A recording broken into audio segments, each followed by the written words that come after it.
Sa gymnastics, dalawang bigating kompetisyon ang nakatakdang lahukan ng top junior gymnast ng bansa na si Carl Eldrell Yulo ngayong taon. Kung ano-ano ito ating alamin sa ulat ni teammate Daryl Oclares. Nakatakdang magbalik aksyon ang pinakamahusay na junior gymnast ng bansa na si Carl Eldrell Yulo.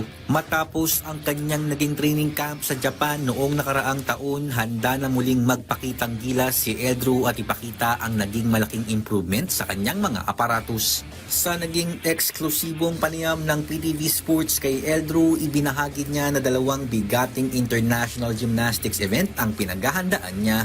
Ang isa rito dito mismo sa bansa gaganapin. Siguro po dalawang competitions lang po, pero major po sila.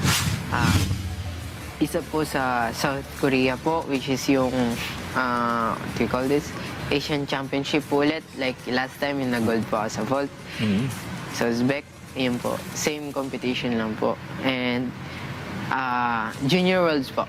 Dito po sa Pinas gaganapin.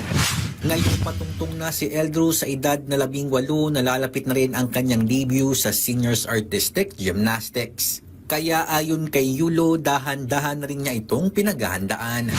I cannot say that I'm not that ready po. Pero I'm getting ready po for my senior time po. Pero,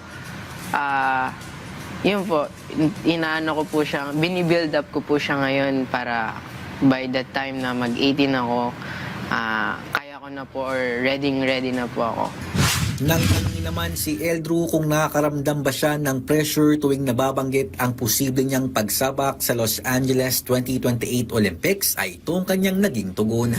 Siguro po, onti lang po. Hindi siya yung pressured na pressured. Kasi po, mas iniisip ko po talaga kung ano yung makakaya kong gawin or kung ano yung nabigay ko. Kasi mas iniisip ko kung ano yung mas best for me.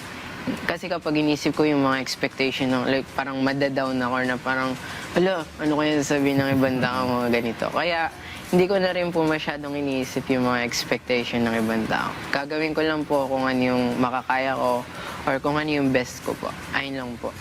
Babalik na si Eldrell sa Japan ngayong Martes para ipagpatuloy ang kanyang ensayo bago siya tumungo sa South Korea para sa 2025 Asian Artistic Gymnastics Championships. Daryl Oclares para sa Atletang Pilipino para sa Bagong Pilipinas.